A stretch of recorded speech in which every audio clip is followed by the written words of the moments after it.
Okay, guys, call the roll. 21 p.m. Roll call vote, please. Howard Haggard, Here. Diane Jordan, Here. Todd McDaniel, Here. Chad Sargent, Here. Randall Walters, Here. Quorum is present. Thank you guys for coming today. Welcome. Did everyone sign in? You sign in sheets there? I'll just grab it. Yeah, okay.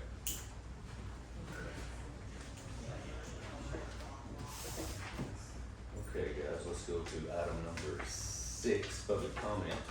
Audience may address the board in accordance with the rules and procedures set forth in Hochatown Resolution number 10. So you'll have, each speaker will have 2 minutes, 2 minutes tops. You can speak less, but try not to speak any longer than 2 minutes. And if we feel like we need to hear more, we can ask you to speak longer.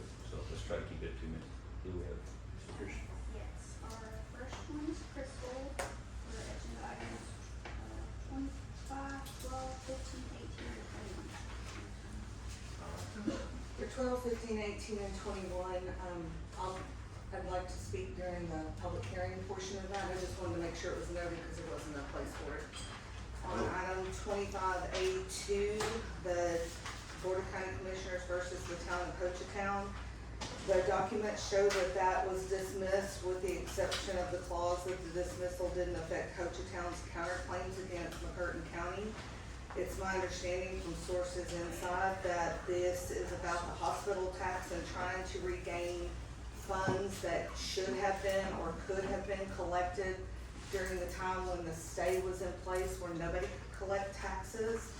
And with this town getting $400,000 to $500,000 a month in sales and lodging taxes, I'm concerned that this board might be going after money that wasn't collected by the county, because that's gonna affect all county residents, and because that money would have to come from somewhere, and that's not money that's available because it wasn't collected and stored somewhere along the way. So that seems a little bit greedy on our part and affects the entire county if that's what happens. But then I've also been told, and I know you can't answer this, but I'll put it out there, that this is more than likely being used as a bargaining chip with the county to try to get all of the Hochatown Volunteer Fire Department equipment and apparatus in lieu of any money that might have been available to turn that over to the town. And along those lines, I requested open records for text and emails between the Board of County Commissioners and Adam and this Board of Trustees, and those have yet to be fulfilled, which might enlighten all of us on some of this that's going on. Thank you. Thank you, Crystal. Anyone? And then we have Rusty Vaughn for agenda items 15 through 20, but that may be for the public hearing part. So this public comment it will be separate from the public hearing, so you wanna hold until the, We'll hold until our issues Okay. in front of the board. Okay. Thank you. yep. Anyone else? No. That's it. Okay, guys, item number 7, consent docket. Items are considered routine by the Board of Trustees will be enacted in one motion. We've got discussion desired in any item. This item can be removed from the consent docket and considered separately. So we've got consent dockets from January 7th, February 4th, February 20th, and March 2nd, 2026. Improvement of payment claims. Does anybody have anything they want to remove?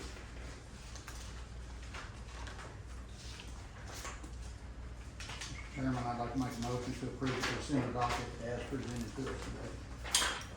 I'll second that. Roll call vote, please. Howard Haggard, Yes. Diane Jordan, Yes. Todd McDaniel, Yes. Chad Sargent, Yes. Randall Walters, Yes. motion carries. Item number 9, treasurer's report. Hey. 8, we don't have.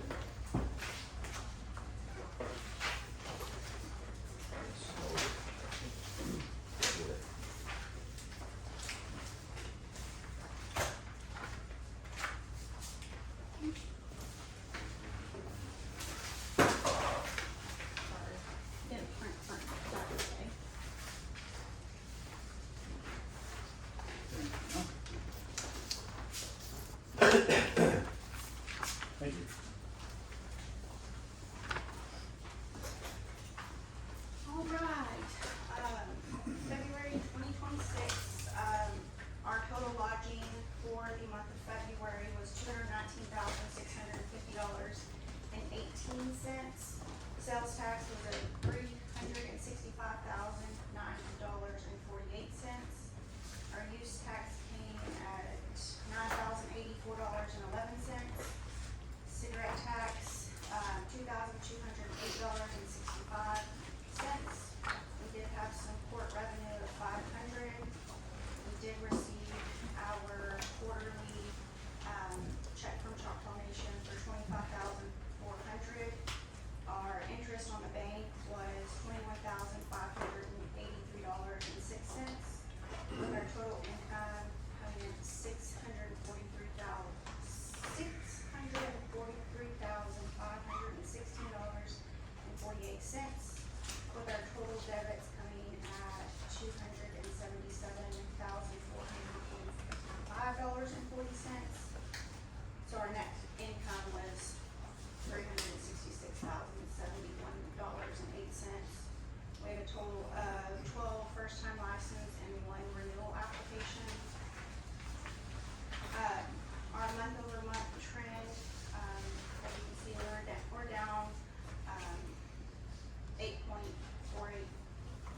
and then year-over-year from February of last year, we're up 9.35%. For our lodging taxes, month-over-month, it does look a little scary with, down 30.32%,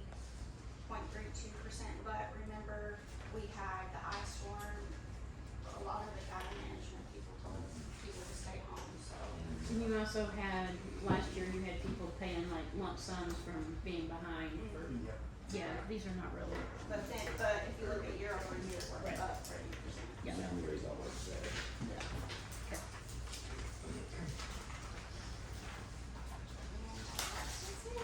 Okay, thank you, Julie. I would make a motion to approve the treasurer's report. I'll second that. Roll call vote, please. Howard Haggard. Yes. Diane Jordan. Yes. Todd McDaniel. Yes. Travis Sargent. Yes. Brenda Walters. Yes. Motion carries. Okay. Item number 10, town administrators report. Adam? How's everybody doing today? Great. Suffering, these allergies are killing me. Hanging on by a thread. Yeah. Yeah, hard. I got a whole box of it here. Those are One nice. sheet, Adam. Really big, but it's not- Well, you guys told me to speed it up, so we'll Yeah. make this one pretty quick. So, Camp Ranch and Choctaw Hills, we do have some issues with the contractor that we're sorting out. We're waiting for a default notice to come back. We will likely have to go for a rebid on both of these projects. This contractor owes a substantial amount of money to other asphalt plants that has not been paid. So this contractor is likely going to be out of the picture, but again, he does have a legal time window to respond and to be active on the job site.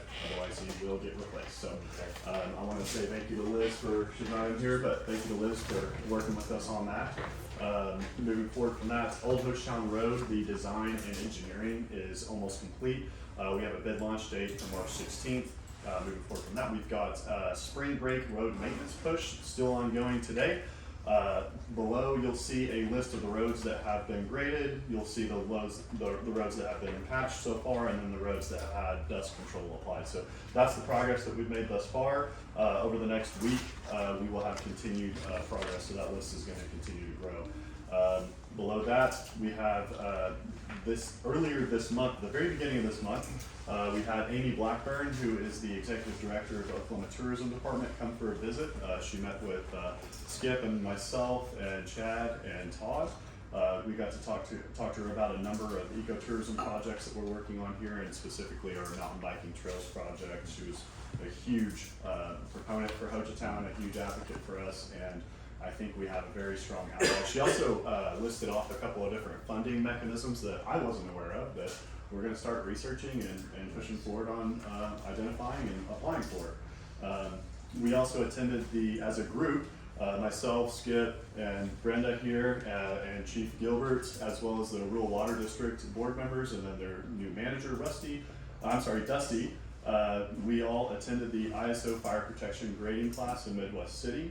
Learned quite a bit, and we actually have a specialized meeting with our field representative from the ISO Vera Risk who will be visiting us later next week. And so if you guys want to come to that with us for our planning meeting, feel free to just let me know, and then we'll get it arranged. Worked a lot over this past month on these commercial zoning regulations.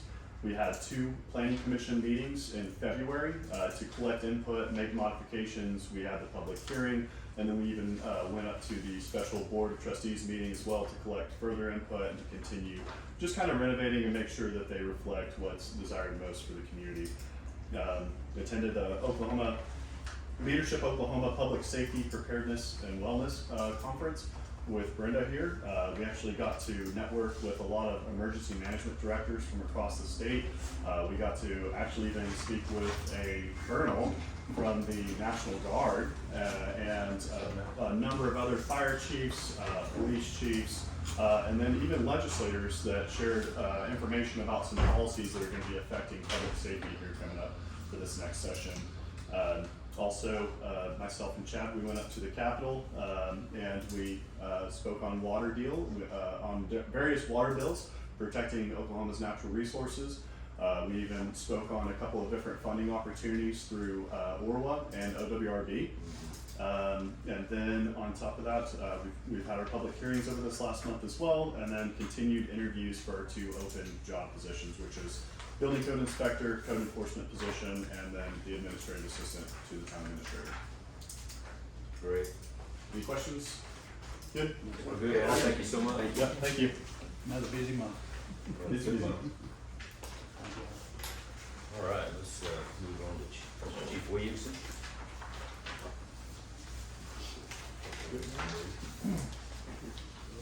February's busy month for the police department again, as you guys should be able to see from the reports that you have. We answered a total of 37 calls for service, 12 of those being investigative, and 3 of those being traffic enforcement, with only 1 citation being issued. The activity ranged anywhere from suspicious activity to follow-up investigations. We did have a public urination, alarm calls, several motor vehicle assist, and assist with private and EMS.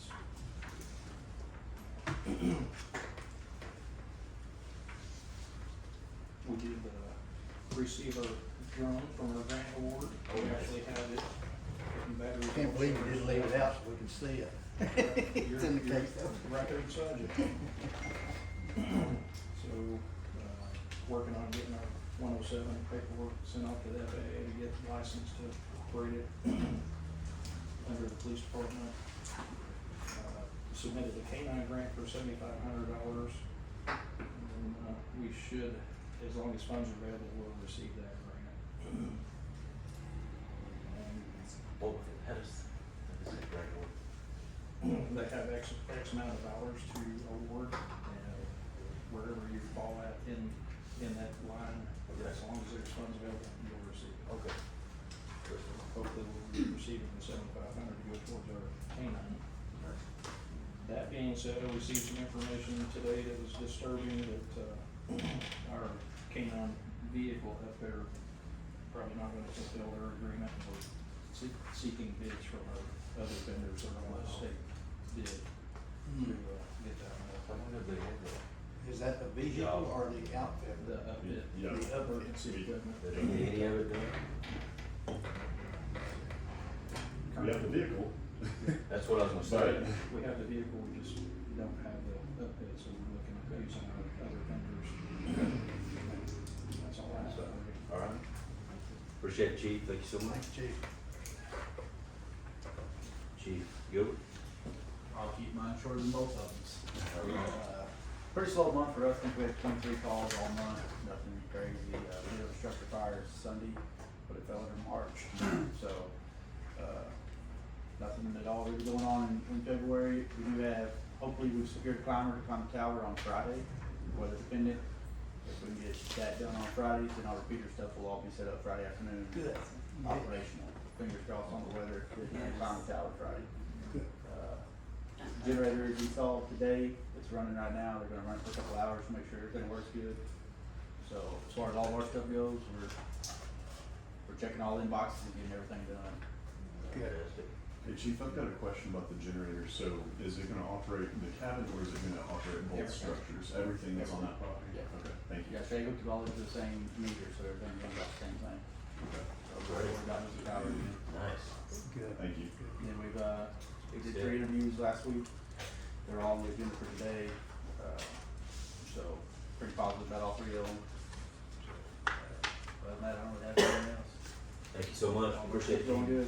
Thank you so much, appreciate it. Thanks, Chief. Alright, so item number 12, discussion, consideration, possible action to open the Hochatown public hearing for comments, questions pertaining to the proposed text amendment to the commercial zoning regulations contained within the town of Hochatown zoning ordinance. So can we get a motion to open up the hearing? I make a motion that we open up the hearing for the, text amendment to the commercial zoning regulations in the town of Hochatown zoning ordinance. I'll second that. Roll call? Howard Haggard. Yes. Diane Jordan. Yes. Todd McDaniel. Yes. Chad Sargent. Yes. Brenda Walters. Yes. Motion carries at 1:17. Okay. So now we've got, how many? Oh, Jessica. Yeah, Jessica's Yeah, let's gonna give do Jessica the for a second. Presentation real quick.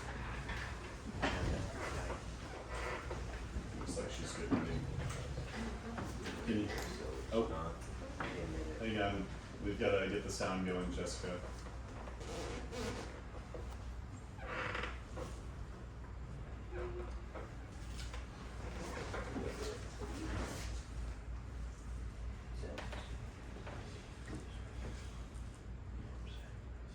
Hello?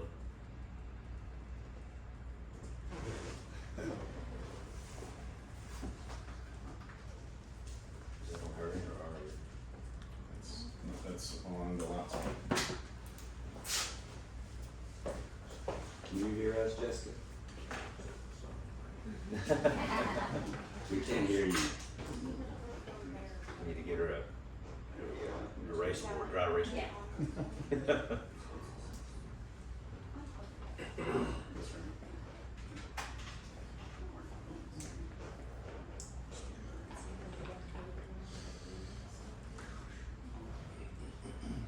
Test the audio on the laptop. Would you test the audio? Yeah. I'm not checking this, when it does security on the microphone,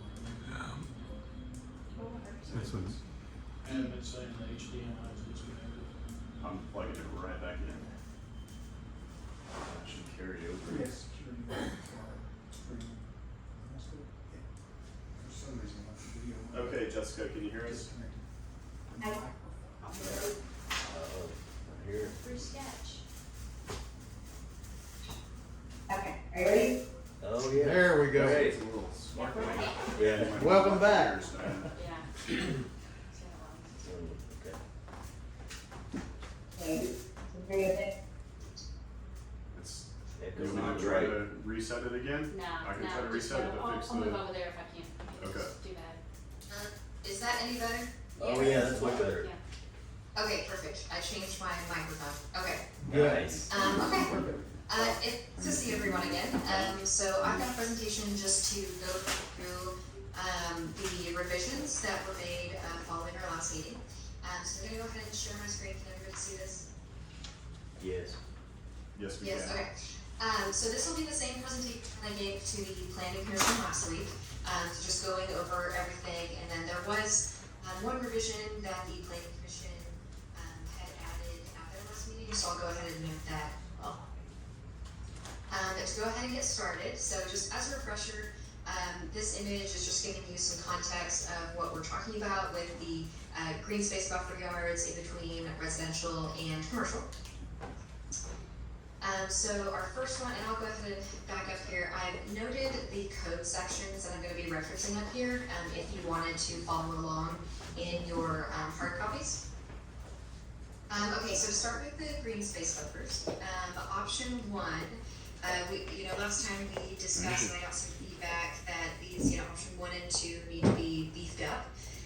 So that is what I have done.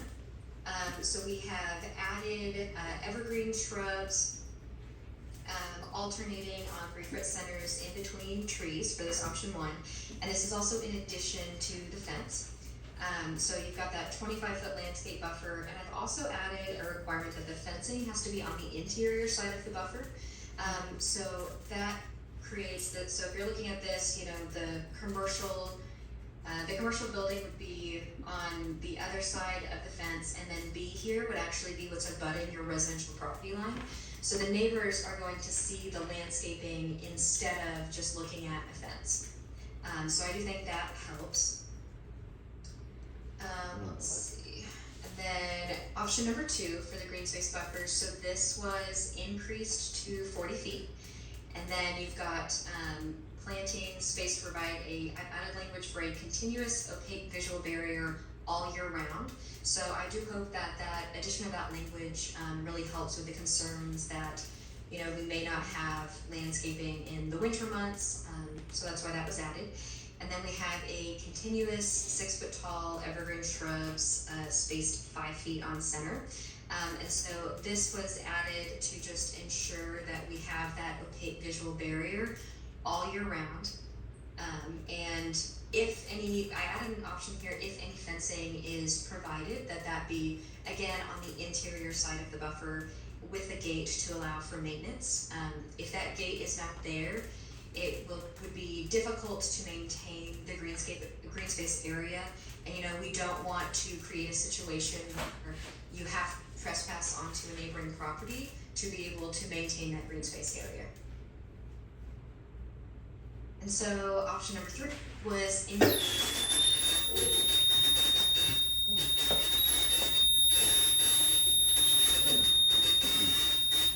obviously can't hear that. and any existing underbrush should be preserved. Something's happened with the TV. So that underbrush is really going to help with the visual barrier, and I've added language in here that cannot be preserved if you have to Okay. provide 6-foot tall evergreen hedgerows. What's that? Tell her to hang power. Hey, Jessica, Yes. hang on 1 second. We just had a TV, I think, fry out on us. Okay. Can we attach it to this screen and turn this around right here? I think the best option would be to Put place that on the the laptop table. on the table. Yep. I'm gonna try to turn this on one more time and see what happens. That sounded normal. Let's try and plug this in one more time. Strange. Just remember the state superintendent got in trouble for having movies on his TV. Good show started.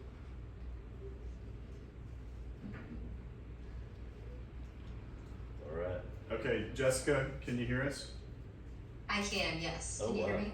Yeah, it's great. But I'm still hearing some static. It's better than before. It's good back here. Oh, that's good. Let's keep trying. Yeah, let's continue, please. Yep. She needs to go Okay. back. Yeah, you need to go back. Can you go back 1 slide? Sure.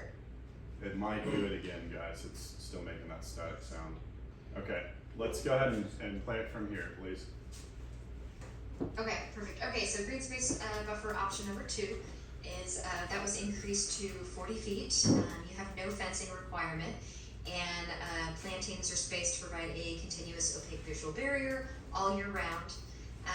A continuous 6-foot tall evergreen shrubs in addition to a minimum 6 feet tall for evergreen trees, and those shrubs are placed on 5-foot centers.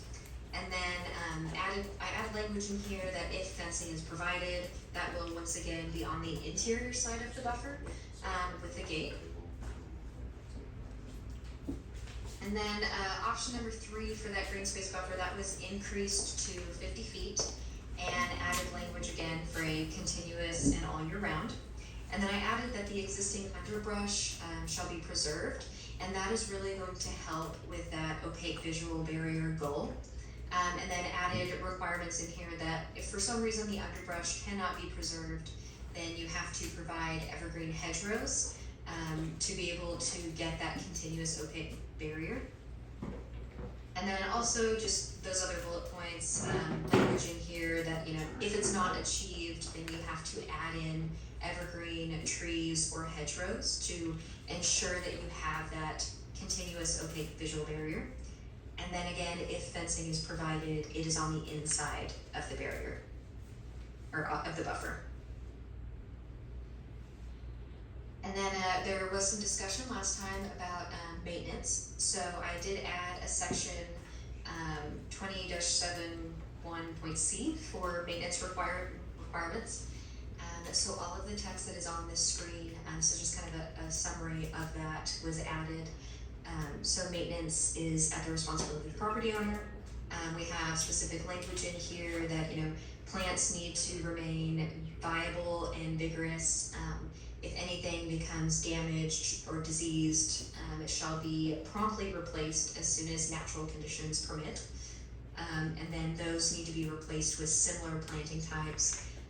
The similar language was added because, depending on the type of year and availability of plantings, you may not be able to get the same type of tree or shrub.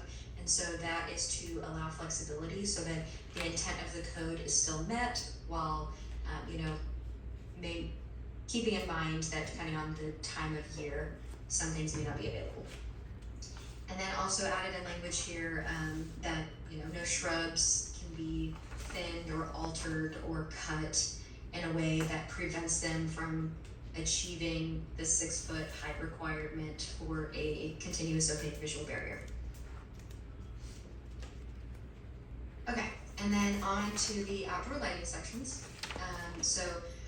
I did add some language on here following our conversation last time we met. So we've added, signage, building lighting, landscaping, and I should have noted this before, all of the text in red that's on my screens, that is text that is new. That's the new text. So under the exemptions section, I removed the official government flag exemption. And that was done based on conversations with this board and the planning commission. I did add language in a later section referencing flags, but just didn't want there to be any confusion on that or interpretation issues in the future. And then, lighting fixtures that are exempt that are under 1,000 lumens, I've added specific language for decorative lights, string lights, hardscape lights, things like that. And then temporary holiday light displays, provided that individual lamps are smaller than 10 watts or 200 lumens per bulb, whichever is less. So the picture in the top left here, these light bulbs, just as an example, these are C9 light bulbs, and those are typically about between 5 to 10 watts and about 175, maybe more lumens. So that's just to give you an idea of the type of light bulb that would not be, would be exempt and not applicable to this code, is that it's very low ambient lighting. So again, with the pictures on this screen, you've got the string lights up top, and then any landscaping lights in this middle picture, those are exempt from the requirements of this code. And so continuing, there was discussion about the light color. So I've added a requirement on that it shall not exceed 4,000 kelvins. And then we've got this chart here is also included in the definitions for the code. So I added a definition for kelvins. And then I have capped it at 4,000. The dark sky requirements are 3,000. And typically, in just the codes with cities that I've worked in, we see a range between 3,500 and 5,000. So I went about the middle of that to 4,000. So that is something that I would like feedback from you all on. If you think that is too high and you want to reduce it, we can do that as well. Also added language in here to prohibit strobing and flashing of lights from public right-of-ways and from your agricultural and residential zoning districts, because that can be a big nuisance. And then under the arrangement and shielding section, I did add language in here that lighting fixtures shall be located and oriented to avoid conflicts with landscaping. So the intent here was that we want to make sure that your landscape buffers are still maintained, and that you don't have, depending on the topography or the layout of the site, we don't want any landscaping displaced because lighting is required. And then to help kind of explain the lumens and the foot candle requirement, I know I have learned a lot about foot candles in the last few weeks, but I think these images really help explain that. So a foot candle is the measurement for the light intensity. So 1 foot candle is enough light to saturate 1 square foot of surface area. So specifically with a 0.2 foot candle that I reference in the code, that is very low ambient light levels. And so if you have a light bulb that's 800 lumens, so at that 1 foot mark, if your foot candle is 800, and as you get lower and closer to ground level, that's going to decrease. So by the time this gets to ground level, it's only 8 foot candles. So your foot candle is only 8. So beginning at midnight or 30 minutes later, 30 minutes after closing, whichever is later, and again, this language can be revised if you'd like it to be. You're prohibited, your light trespass onto abutting agricultural or zoning districts cannot exceed 0.2 foot candles measured at grade. So just to kind of give you an idea and some reference of how low that actually is. Typically that 0.2 is enough light to allow for safe movement and visibility to help deter crime without creating, excessive glare or light pollution. And then, any lighting fixtures that are used to illuminate architectural features, landscaping, flags, or any other objects, those need to be aimed at the building or at the object and include shields so that we can really prevent any light pollution. We don't want it to go out, we want it to go directly on whatever it's intended to illuminate. I know you saw these pictures last time, so these are again existing lighting that would be in compliance with the code as it is written today. So you notice everything is under canopies, everything is shielded and directed towards the building. And even these lights on the side of the Bendigos, although they go up, what's important is that they don't come out. They are still directed at the building. And then again, the outdoor lighting, we want to make sure to prevent this light spillover that you see in the grass here. Had these lights had shades and shields directing them towards the billboard, that would be in compliance, but we do not want a lot of light spillover that creates a nuisance. And then again, any flag poles, those need to be capped so that all of the light is angled downward. And I know there were no revisions to the maximum fixture heights table, but I did just want to call that out and bring it to your attention again, just in case you want to discuss anything on that. And then just as a refresher, these are some of the lighting examples that we talked about last time. So the bottom left picture here, these are about 25 feet in height. And then the bottom right, that's 30 feet. And then 16 feet as an example is this light pole in the top right here. And then the top left is just, you've got both of those light poles in this image. So just kind of giving you visually an example of how tall those fixtures would be permitted to be. And then for the final section for your non-conforming light fixtures, a note last time I had was to add a special exception to that regulation, so that was added. And then I've also increased the number of years that you would be required to be brought into compliance with the code to 20 years. That 20 years is typically the lifespan of any light bulbs or lighting, so that's why the 20 years was picked. And I just want to also specifically note to you all that per Oklahoma state statutes, you are not required to add a time frame for being brought into compliance. So if that's something you would like to discuss, we can. Typically, a lot of codes do have a time frame just to make sure that everyone is on the same page. But again, your statutes do not require you to have a time frame. Something to okay, so that brings us to the end of that outdoor lighting section. So I am happy to answer any questions. And I can go back if you want to start with the buffers. I have a question on the green space buffers. The initial green space buffer, is that the responsibility of the developer? Or is that the responsibility of the owner once that land is? That's the responsibility of the developer when they come in. They're gonna have building permits, and your code actually also requires a zoning permit.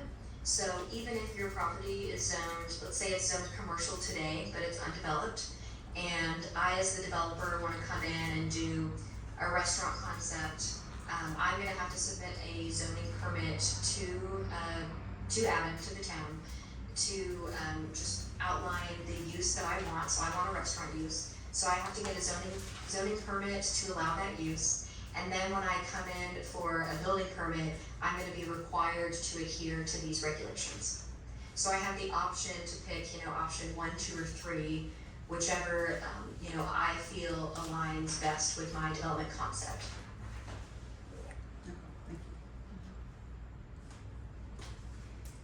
I had a Wait, question. say that again on you said the 3 options are chosen by who? By the developer. So whichever they feel, and this is to provide flexibility, maybe you have a site that doesn't have enough room to do a 50-foot green space buffer, and this option 1, the 25-foot, fits best with your small site. So you choose this one and you have to build a fence, and then you have to also install trees for that. So you have options based on, what your concept is and what you feel is best for the site.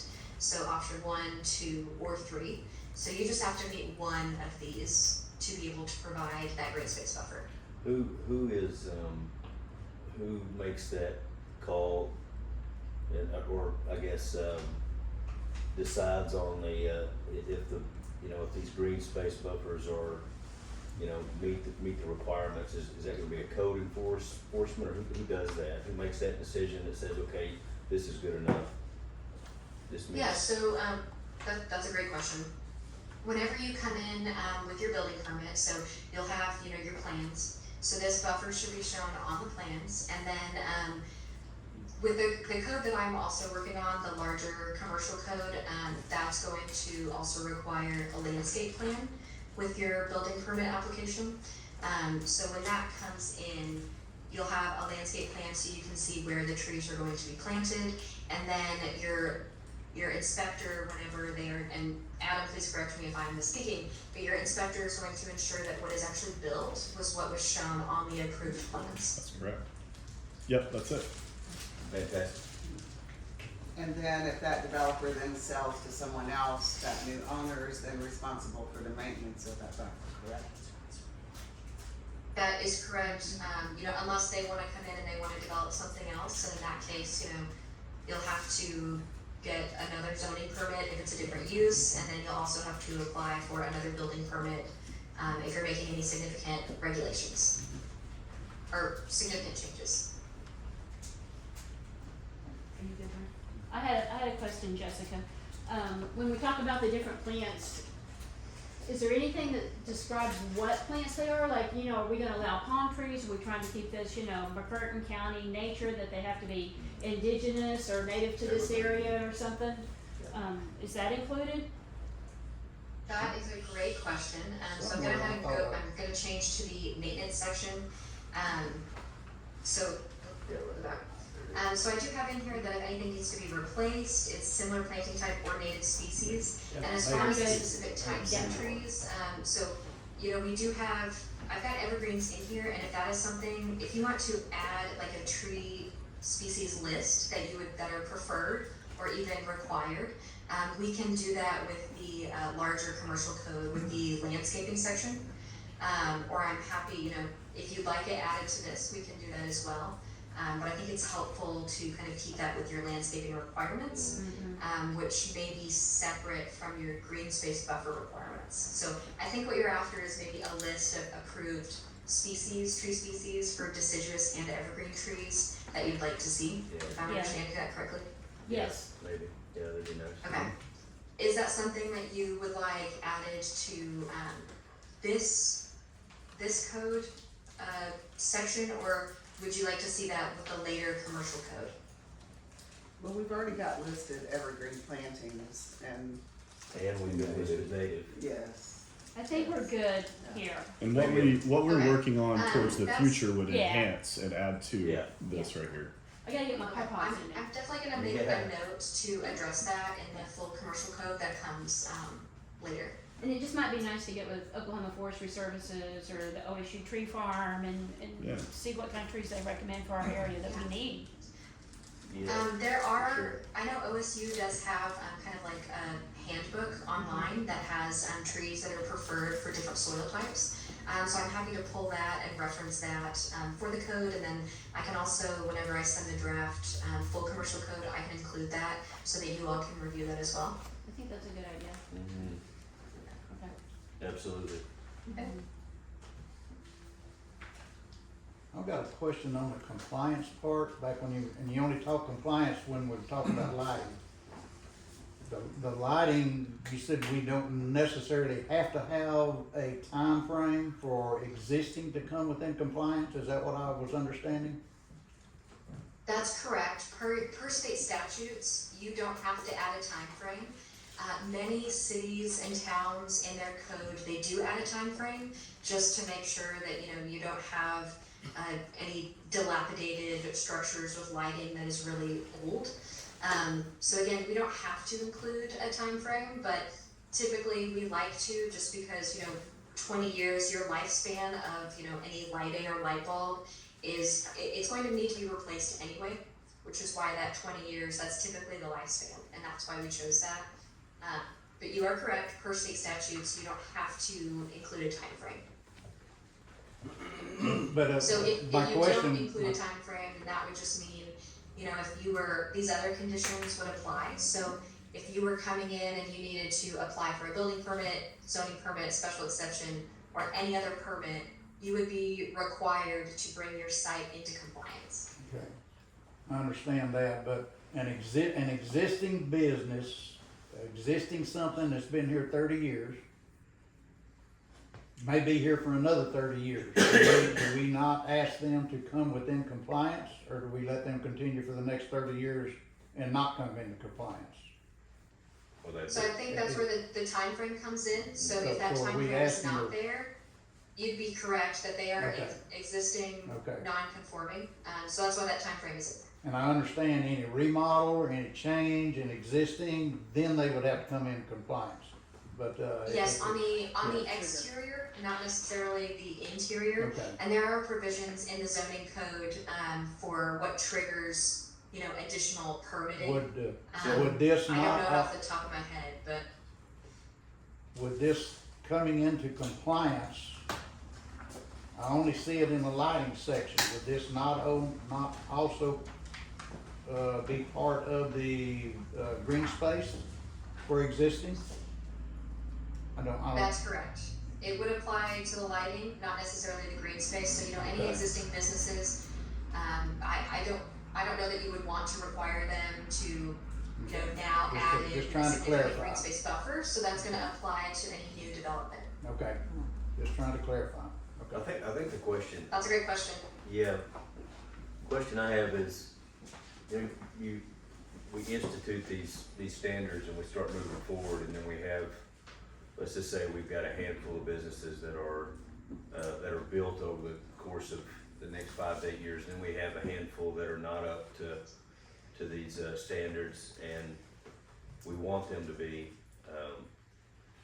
I don't know what you guys think, but I feel like 20 years is a lifetime. Well, I thought we talked about 10 and changed it to 5, so I was really surprised to hear Yeah, 20. Yeah. I would like to get it That's- down. I mean, Adam, I don't know if you have any input on this as far as what the state does across the, I'd like to know what cities do across the state. Maybe we can, maybe amend this or make a change to it later, but Well- I just feel like that 20 years is way too long. If Okay. you don't want to have this imbalance of lighting issues I mean, 20 years is a long time, and that's too long, in my opinion. They can get it done in 5 years. Totally understandable. And some of the previous presentations, Jessica brought up some other examples of 5 and 10 years as well. Yeah, absolutely. So Yeah, I'm comfortable I think with I originally either. had 10 years in here. That's typically we see 10 to 20 years. If 5 years is what you would like to require, you absolutely can. So it sounds like maybe you would like to, I mean, if there's any revisions I can make today to reduce that, I'm happy to do that. I don't know if we want to check. I think it's- Thing Okay, increases we do. on I mean, I don't think we change anything today, and we come back at, as we make these improvements in advance, that then we can, we can find out what's best, 5 or 10, we don't wanna do 5 today, and then find out the standard is 10 or something. I think we just, go with what we have today, and then as Adam said, a lot of these other things will come as we enhance these. As we do these enhancement, Adam, my question is, will that change this too? We'll have to rehear this particular item whenever we go to amendment. Anything we change in this, it has to go back to the public hearing again. Yeah, we'll just go through the Correct. same process, yeah. I mean, it's not a terrible amount of work to change this item. I mean, we'll just post our public notices and we'll have our public hearings and we'll just run through the process. So we can accept It won't be this that- today and then. yeah, Correct. Yeah, it's Okay. not that terrible to go through and just change that one particular And item. I just wanna add alternatively, if you would like to make revisions to this, when the full commercial code comes to you, that can also be done as well. That's true. Yeah. And I have one more question. Okay. When you talked about you gotta turn the lights off 30 minutes after closing, well, I don't know, but the bars I go to, they turn them off a few minutes before closing to let you know it's time to go home. So why would we leave the lights on 30 minutes after midnight? Employees to get to their vehicles. Cause I have to. Yeah, and just, Okay, And okay. and really, that's the external lighting, yeah. so And- just Okay, I'm good with that then. I was increase just like, safety. it's Yeah. like What us, would be after? we leave our lights on our business for advertising purposes, so when people do drive by that are coming in late, Mhm. they see our building and it's lit up and we do it intentionally, but we usually shut it off around 12. We'll run it for an hour or two and then it shuts off around 12, so usually we do it, but of course ours is within standards, so. And it we're says good. beginning at midnight. Yeah. That's fine. Well, it says or 30 or minutes. 30, okay, but I was just curious why it would be Yeah, it says Yeah, after. midnight's And perfect. it says Midnight's whichever is close. later, so. Yeah, midnight's perfect. Yeah. Okay, I'm good. And also I just wanna note, this section of the code is not requiring all of the lights to be shut off. We just wanna make sure that any light trespass does not exceed that 0.2 foot candle measurement. Oh, it's in there, yes. So not that they have to be shut off completely, we just want to make sure that it's not, creating any light trespass into those late night hours. So, yeah, I'm good. we'll have to, consider a few of the bars that are standing. Well, that's. We are in number 12. I'm out of like. Oh, we are not. Diane, Yes. So it's Diane. later than midnight. so. if I may, I've got a question for Jessica. Yes, we're at 12. I've got a question for Jessica. Yes. Hey, so Jessica, as these lighting regulations are currently written, is there anything as it currently stands that would obstruct us from receiving a dark skies community designation, or would this set us up to receive that designation? So there are some things that are different. Okay. So specifically, like your light colored temperature, the dark sky, the recommendation is 3,000 kelvins. Okay. So that's one difference. And then, so this code is less restrictive than your dark sky requirements. Okay, There's another section specifically. I want to say it's under the spillover light. I think it was in my other presentation, but there's another requirement on the, like your lumens output, that's also a little different. So there are a few things Okay. that make this code, as I've written it, slightly less restrictive. But I'm happy to highlight those and, kind of point out what the dark sky, regulations suggest. But I mean, again, those are just suggestions. okay, thank you, Jessica. This is just something we'll take note of, and we'll just kind of work Okay. on it over time. Yeah. I'd like to see us get to the dark sky level. This is public hearing, right? So, Yes. so like on that, what I would see there is if that is your target, then you should think about when you're gonna come into conformity, because no matter what, non-conformity is gonna prevent you from being dark skies. To get to So as this. long as there's non-conformity, it's a problem. So you might want to think about what that timeline is. Is it 20 years? Because it'll be 20 years before you could be dark skies. It's a great point. Yeah, Yeah. set a timeline. Add it to your list, Adam. Put it on there, write it Okay. Any other Get Jessica public to help comments? you. I mean, we're in the public hearing. For the zoning specifically. Yeah. Okay, do we have anybody else? Go ahead. We just wanted to, I just wanted to say thank you to the planning commission because they really listened to residents and, heard what we were saying about blocking off some of the visual, and this will go some way to prevent some of the noise. We understand that this is not addressing the noise concerns at all for any future developments commercially, that that's coming at a later time, that this should block some of that. And so we appreciate that because it'll also block some of the lighting from some of the businesses. And those that, you know, the ones that are right here in the center of town, Stevens Gap area, we see those lights and hear those noises and the traffic and all that more than probably anybody else does at this point. So those concerns were addressed by them, they really did listen to us, and we appreciate that. I would ask though that y'all go ahead, if you're going to change that from 20 years, since that is a very long time, that you knock it back down to at least the recommended 10, so we don't have to go through so many of these processes again. It is a long process between HBC having to hold their hearing, the time consumption there, and then bring it back to y'all again and again. It was at 10, y'all looked at it going down to 5, and then somehow it went up to 20.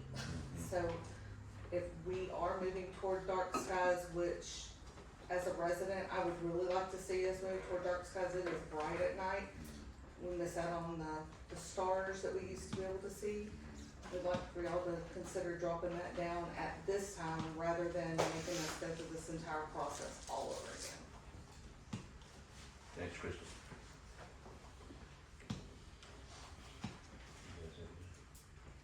Nothing for me, I'm not a resident. Yeah, that's true. Okay. All right. Well, we can, let's see here. Guess we can. Okay, so to make sure I got the few things, it sounds like maybe you would like to reduce the, compliance requirement back down to 10 years.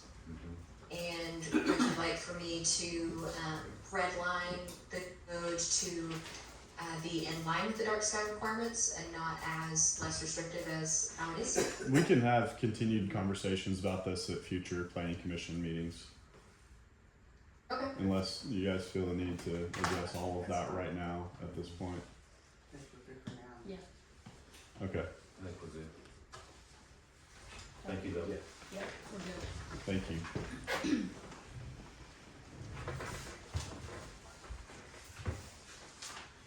So I guess we're done, for public hearing discussion. We can make a, motion to close the Hochatown public hearing. I'll make a motion to close the hearing for zoning ordinance. 13. Item 13. I'll second. Roll call vote, please. Howard Haggard, Yes. Diane Jordan, Yes. Austin Yes. Daniel, Chad Sargent, Yes. Brenda Walters, Yes. motion carries 154. Item 14, discuss consideration and possible action regarding the proposed text amendment for the commercial zoning regulations contained within the town of Hochatown zoning ordinance.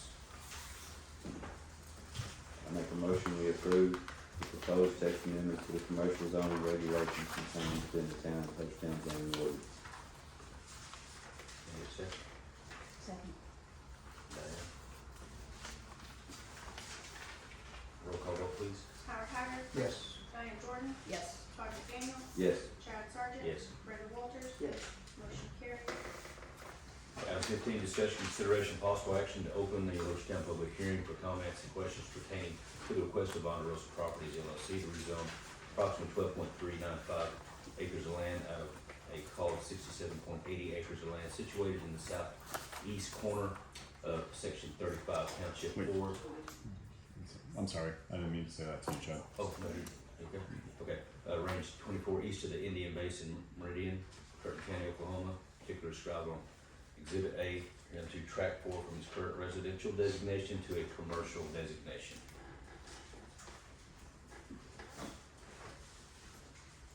So we are officially, can we get a motion?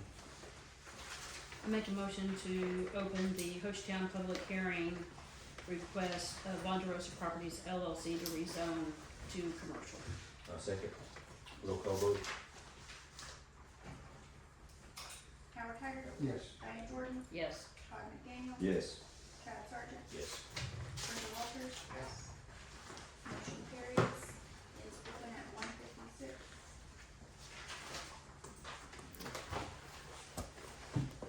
We have, do we need exhibit A? If we do, I'm not saying. Do we have the exhibit? Do we have the exhibit?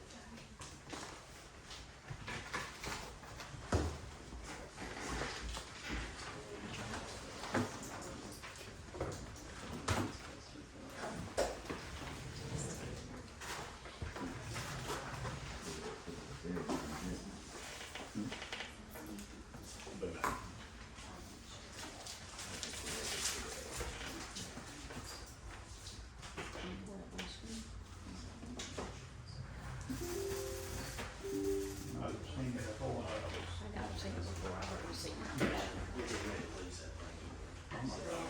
Yeah, that's CD. What exhibit are you guys looking for? That's in the next one. Okay. She's printing it all out. Cause there's two different ones. Okay, gotcha.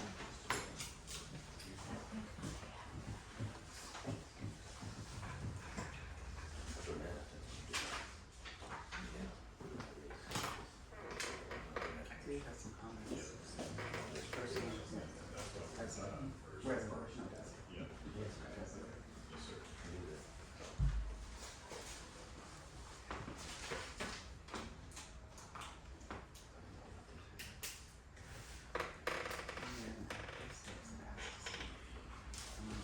I have it. 2 seconds. You have track which one, Brenda? I have, So you need 5. I mean, they don't have anything, I just have, I'm gonna get in the front of her, cause I've got them safe open. Says exhibit A, track 4. Track for the northernmost parcel, is that right? yes.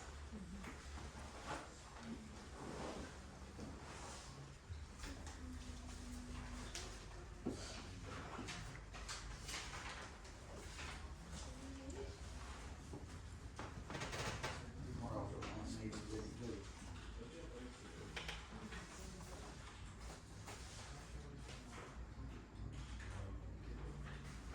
I'm gonna send her both and have her print multiple copies of both of them. Yes.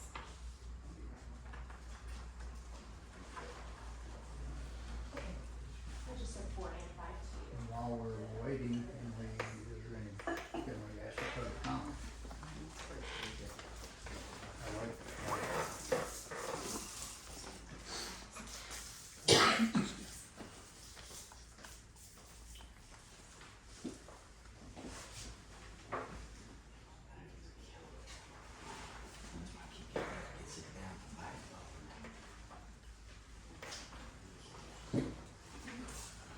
Did they come through?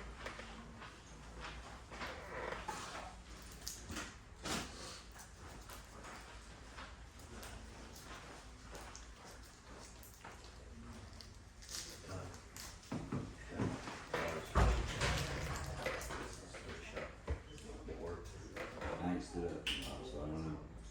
When I stand up and go to walk, I'll know. Right now, it's about, We can fill there. but she acted like it was immediate. It wasn't working immediately, I mean.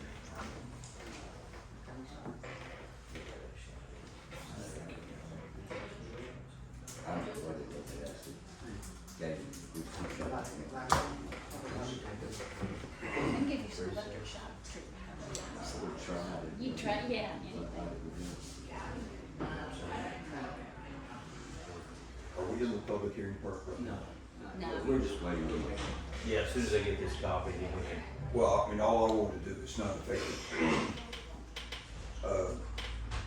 I just want to thank everybody with the town of Hochatown and everybody that's been involved to get us to this point. It's a lot of work, and there's been a lot of time and effort and consideration and thought put into this. And as a property owner, a proud property owner in Hochatown, excited about the future of Hochatown, I just thank y'all for each of you for what you're doing.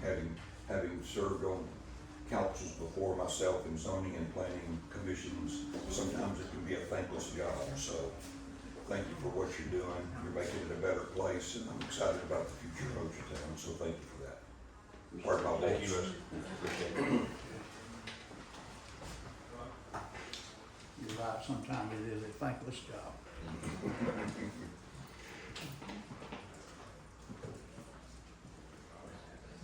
It's good for you to get paid for it.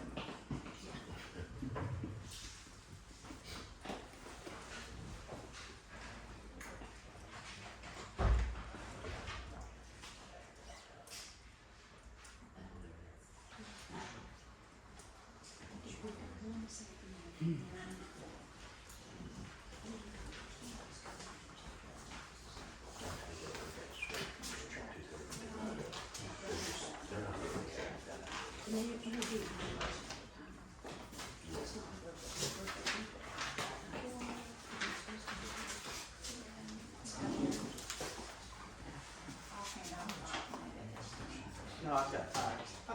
Oh, you need.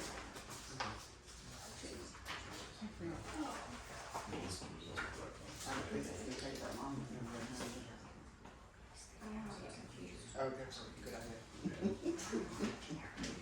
Smart.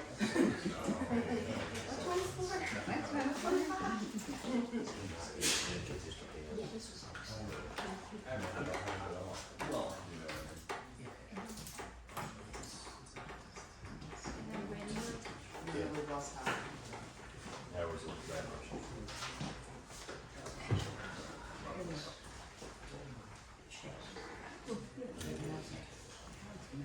Yes.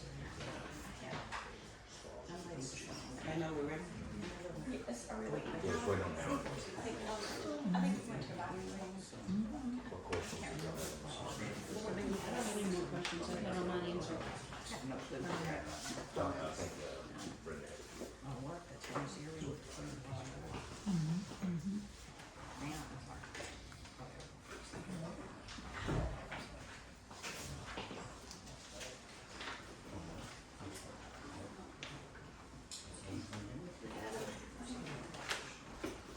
Okay, since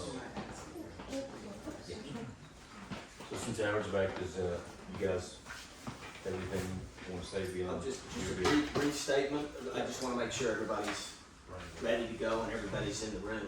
Yep, we're all Are we here. in good shape? Okay. Yep. Ladies and gentlemen, you've all seen me before. My name is John Lee. I represent Mr. Vaughn and his company, Vaughn DeRosa. We are seeking the rezoning of tracks 4 and tracks 5. I had the opportunity to review these zoning code regulations. Adam and his team have done obviously an admirable job, not only of addressing the concerns that relate to our particular property, but the larger concerns in the community, our property just being one.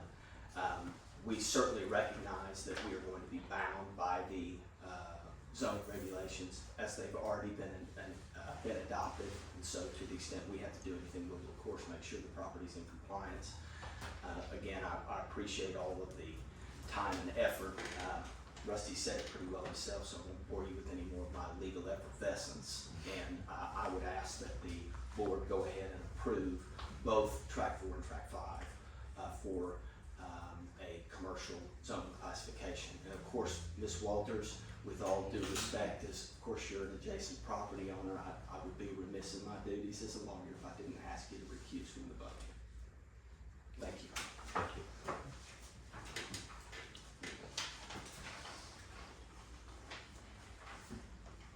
Did you have some comments? I did have some comments as a resident, not as a trustee, as an interested party as a resident. My purpose this entire time has been to try to guarantee some protection for our residents in our community.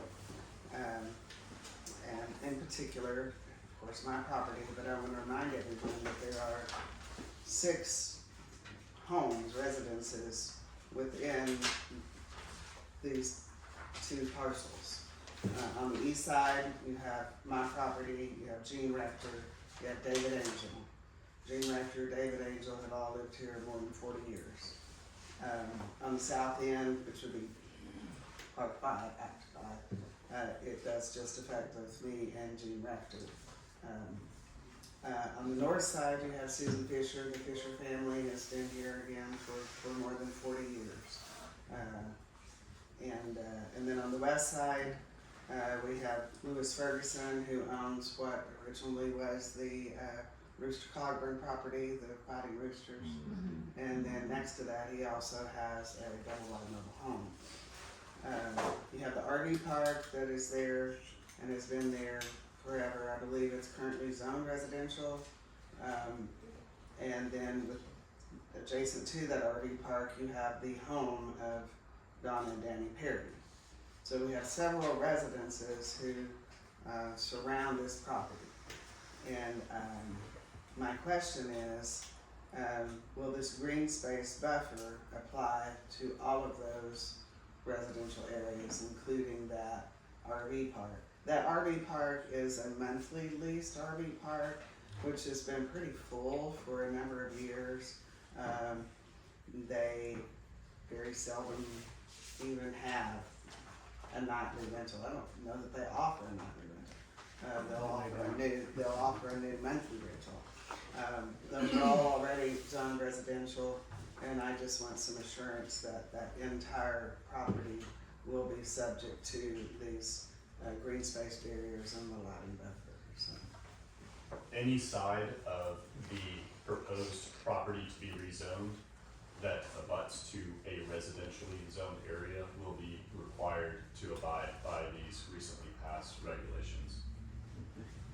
And again, from our perspective, we acknowledge and recognize that we, like everybody else, are required to comply with the zoning regs as they exist.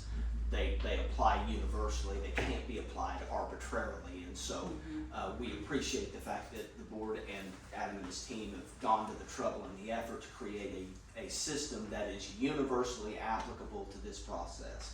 We certainly recognize our obligation. Thank you very much.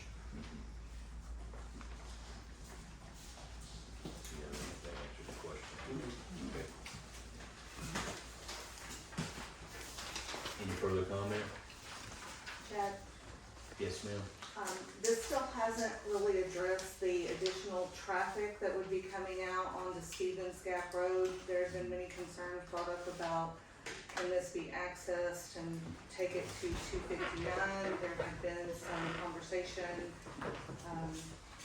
about making sure that that was the case versus, the White Perch versus, whatever the name of that road is right there behind Easy Mart that goes by the RV park.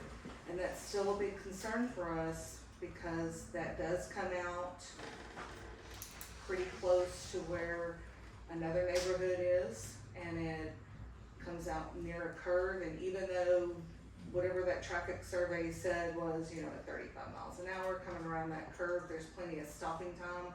We know that people don't come around those curves at 35 miles an hour. And then you have the additional length of traffic on Stevens Gap trying to get out. Even with the red lights, that can be a long time. And it's dangerous to try to cross if you're on Orca to get out of the Choctaw Hills neighborhood. So this still didn't address the use of White Perch and the additional traffic that's gonna come out on Stevens Gap Road. So Which also unfortunately, brings a lot of additional noise with that traffic that affects not just the neighbors that are directly abutted up against this commercial property, but the neighborhood of Choctaw Hills and those residents. So unfortunately, after a legal assessment, the town has no administrative authority to delegate access to White Perch Lane since it is a private road and there's a private easement held on White Perch Lane. is my understanding correct that that would fall also under the building permits and what the use of that road would be? Because our current commercial road standards, that road does not meet those standards. You would have to assess it at the time, and then you have an easement that was provided to 259, yeah. But we cannot inadvertently just deny access to White Birch land, unfortunately, I'm sorry, but there's nothing we can do on that element. I think what Brenda said was, and maybe Liz can elaborate on At that. the time of the building permit, we would Yes. have to make an assessment of adequate access to the site depending on what the development is. Yes. That's the answer to that. Okay. And I think Mr. Lee has something to add to Well, that. I briefly talked to Ms. George about this. It seems to me that I appreciate her concerns, but those are issues to be addressed at the time a particular use is applied for, a particular zoning permit that you guys discussed earlier. Is it a restaurant? Is it a Walmart? You know, those are things to be addressed at that time, and what we're dealing with here is the base permitting, the zoning, so. Correct. Thank you. Any further comment? Okay, if we can get a, motion to close the Hochatown public hearing. We're on up to 15, right? Yes. Yeah, we're 16 Now now. we're 16. Yeah, we're 16. I'll make a motion that we close the Hochatown public hearing for the comments and questions pertaining to the request of Bonderosa Properties to rezone approximately 12.39 acres, known as, this is tract 4. I'll second. Second. Howard, roll call vote, please.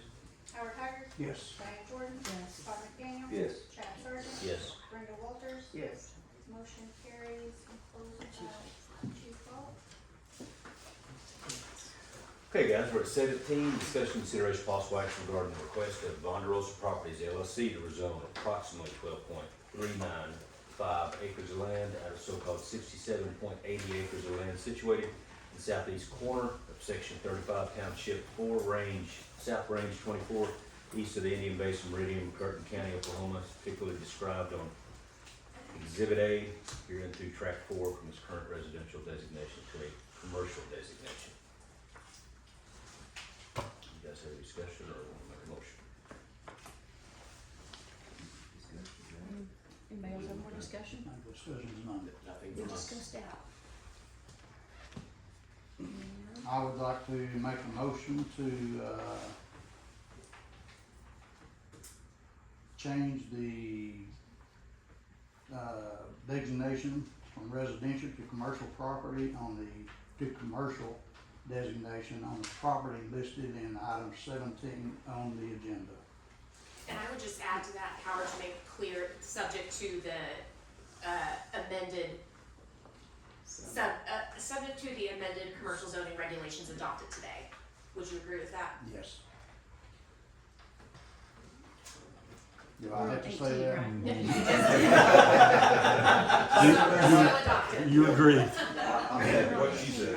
17. Okay, and, okay, we had a second? I'll second it. Todd? Okay, roll call vote, please. Howard Haggard. Yes. Diane Jordan. Yes. Todd McDaniel. Yes. Chad Sargent. Yes. Brenda Walters.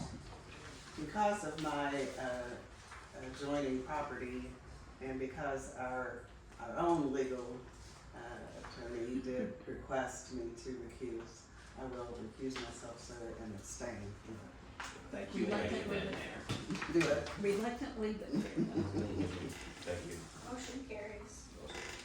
Okay, 18, discussion, consideration, possible action to open the Hochatown public hearing for comments and questions pertaining to the request of Bonderosa Properties to rezone approximately 8.522 acres of land out of so-called 67.80 acres of land situated in the southeast corner, section 35, township 4, south range 24, east of the Indian Basin Meridian, Curtin County, Oklahoma, as more particularly described on Exhibit B. Arrow to tract 5 from its current residential designation to a commercial designation. Need a motion at this time. Am I missing something here, or is there a B, exhibit B? No, I was gonna hand it out after we Oh, roll okay. call. Oh. Excuse me. Make a motion motion to open the public hearing? Make a motion, to open public hearing. She's keeping you in line. It's okay. We had 3 of them. Okay, Mm. I'll second. Roll call vote, please. Howard Haggard, Yes. Diane Jordan, Yes. Todd McDaniel, Yes. Chad Sargent, Yes. Brenda Walters. Yes. Motion carries at 2:16. I just went on. She didn't want to be confused. Sorry. She knows as well. She jumps on me all the time. Work with this. Mm.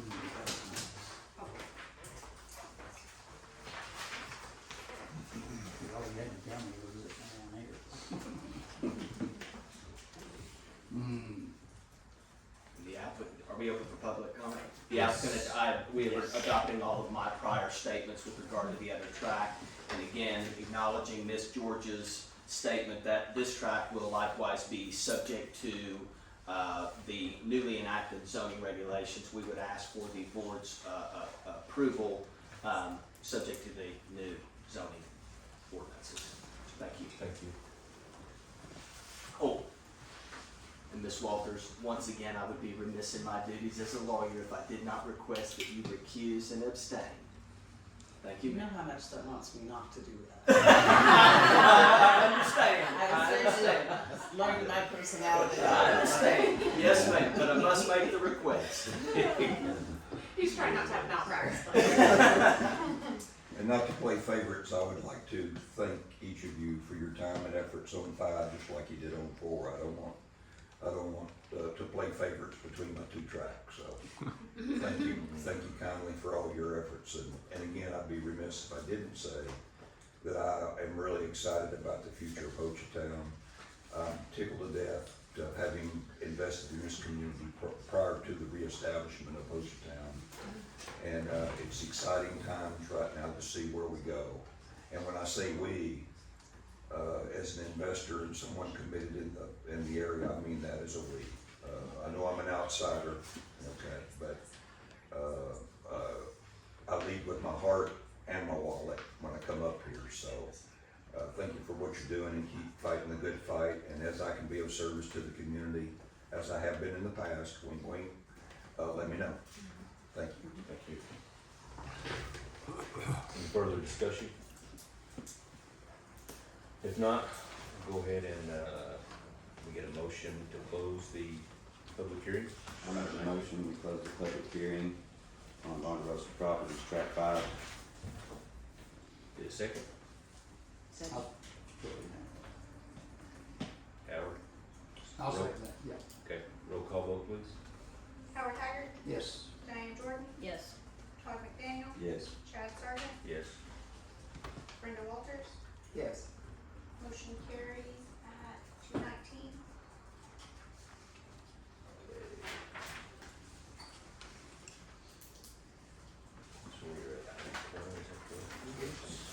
Okay, item 20, discussion, consideration, possible action regarding the request of Ponderosa Properties LLC to rezone approximately 8.52 acres of land out of so-called 67.80 acres of land situated in the southeast quarter of section 35, township 4, range 24, east of the Indian Basin Meridian, Kirk County, Oklahoma, as particularly described on Exhibit B, hereunto tract 5 from its current residential designation to commercial designation.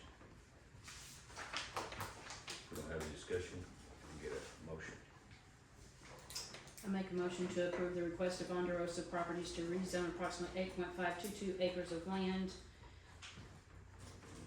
out of the called 67.80 acres of land situated in the southeast quarter of the section 35, township 4 south, range 24 east of the Indian Basin Meridian, described as Exhibit B, tract 5, from its current residential designation to a commercial designation. Subject to the. Oh, subject to the, Subject to, Subject to, The newly adopted, yes. newly adopted Whatever she said. Text amendment. zoning regulations. subject to the newly adopted text zoning, Yes, zoning regulation. is that okay, Luke? that'll work. Okay. Julie and I cleaned it up. And I'll second. Second, Todd? All right. Roll call. Okay, let's go. Roll call. Yep, roll call, sorry. Howard Haggard, Yes. Diane Jordan, Yes. Todd McDaniel, Yes. Chad Sargent, Yes. Brenda Walters, Once again, on the advice of our attorney, I shall, relieve myself and abstain from voting on this. Motion carries. So we are at item 21, correct? Yep. Yes, so item 21, is, we're going to, go ahead and just move past item 21, 22, and 23. The applicant withdrew his application, so I would just suggest you guys take no action on. Just take no action on it? Just, yeah, take no action on all three of those items, Okay. since it's been withdrawn. Do we need to read them out? Or is it- No, you can just say, we take no action on Take items no action. 21, 22, 23 due to withdrawn application. okay.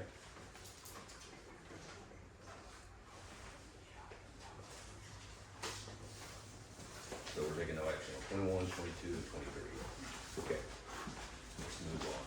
So I think we're gonna go ahead and do let's go ahead and do the executive session and go to 25. We'll come back to 24 after executive. Yes, sir. So discussion, consideration, possible action to convene into executive session pursuant to Title 25 Oklahoma Statutes 307 to discuss confidential communications between the town and town attorney concerning a pending investigation, claim, or action. This town, with the advice of the town's attorneys, has determined that disclosure will seriously impair the ability of the town to process the claim or conduct a pending investigation, litigation, or proceeding in the public interest in compliance with its duty of confidentiality. Potential Open Records Act litigation. Item 1, Town of Hochatown versus Jocelyn case CJ 2026-12.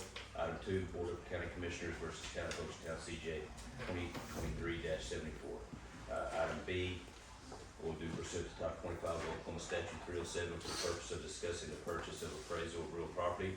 Town of Hochatown. And item C, pursuant to Title 25 of Oklahoma Statute 307, discussing employment, hiring, appointment, promotion, discipline, and resignation of Lindsey Gammon, Justin Cherry, Tayden Taylor, Joshua White, Alexander Lindley, Chris Bearden, Aaron Marsh, Zeb Sims, and Adam Boston. I make a motion we enter into executive session. I'll second. Roll call vote, please. Howard Haggard, Yes. Diane Jordan, Yes. Todd McDaniel, Yes. Chad Sargent, Yes. Brenda Walters, Yes. motion carries at 2:23.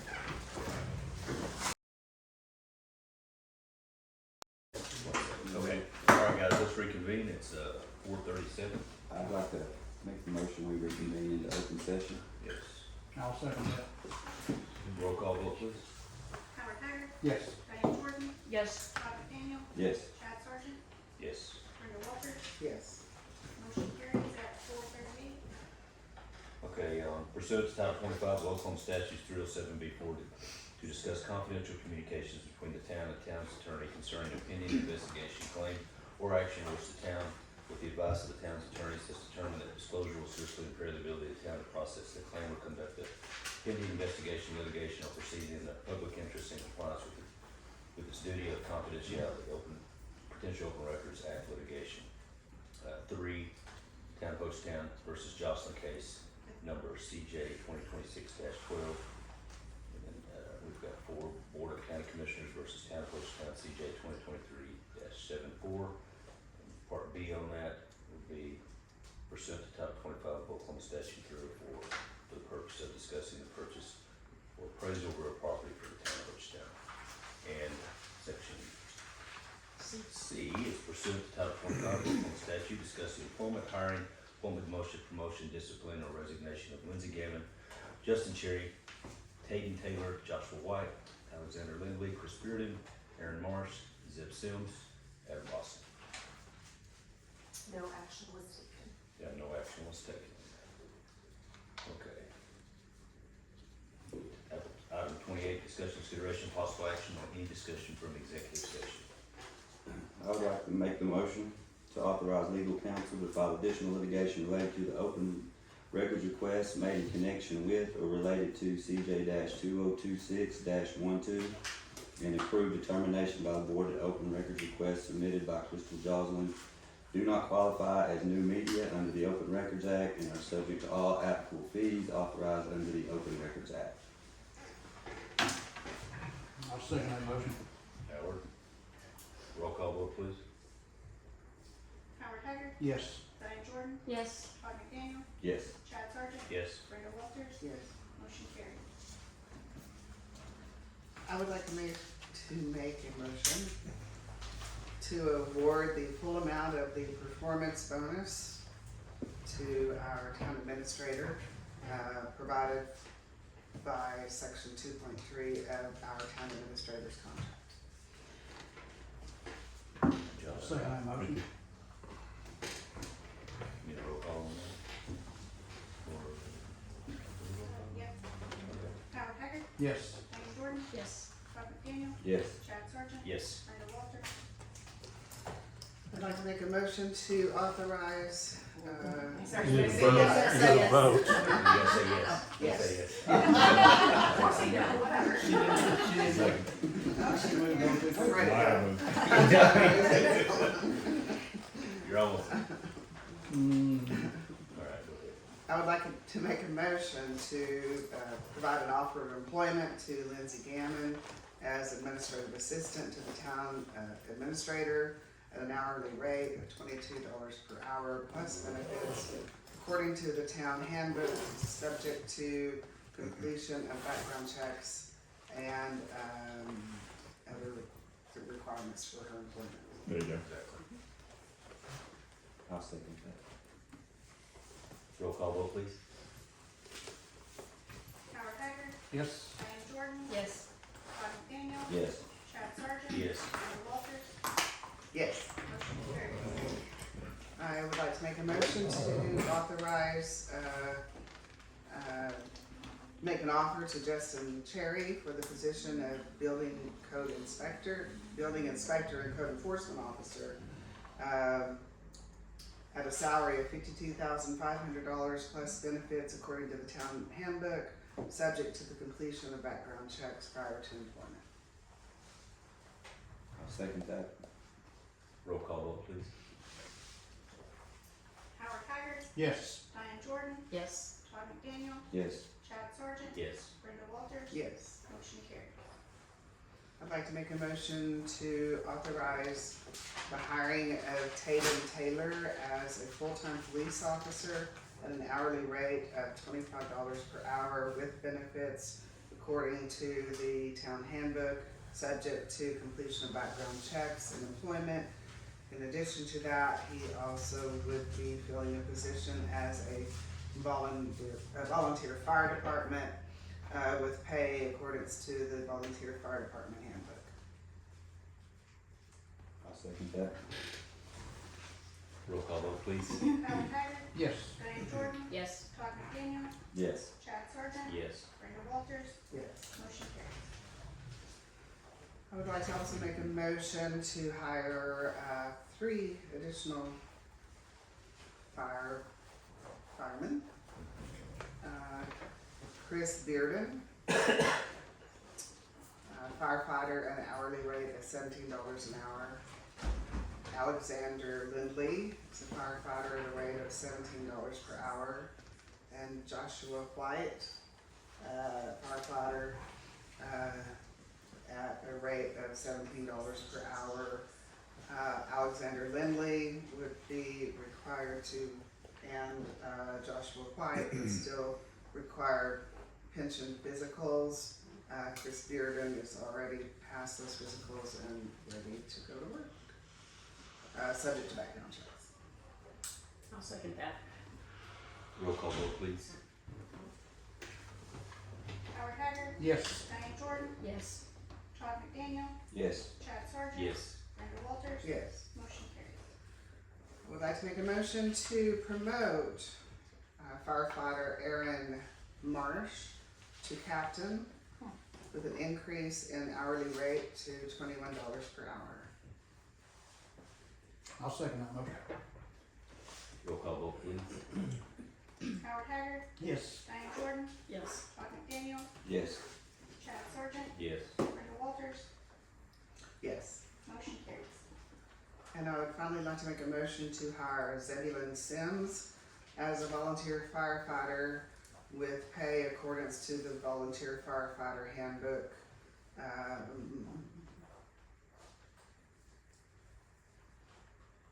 And background check.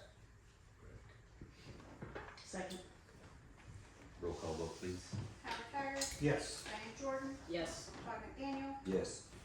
Chad Sargent, Yes. Brenda Walters, Yes. motion carries. Fantastic. All right, congratulations. Joe, that's Thank you all. again.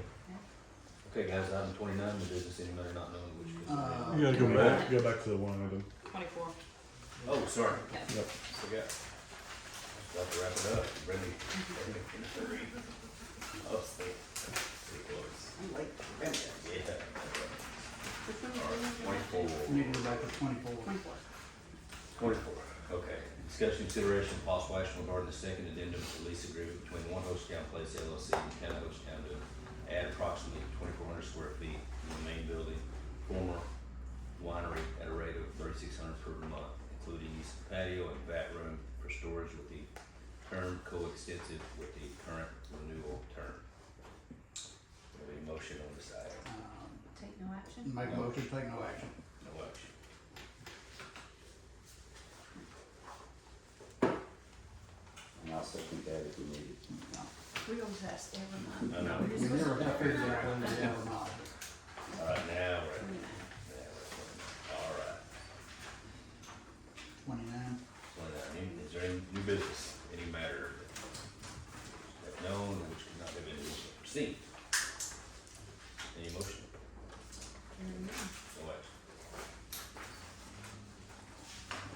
All right, item 30, discussion, consideration, possible action to adjourn. Make a motion to adjourn. All right, All set. 4:46. Howard Hager, Yes. Diane Jordan, Yes. Todd McDaniel, Yes. Chad Sargent, Yes.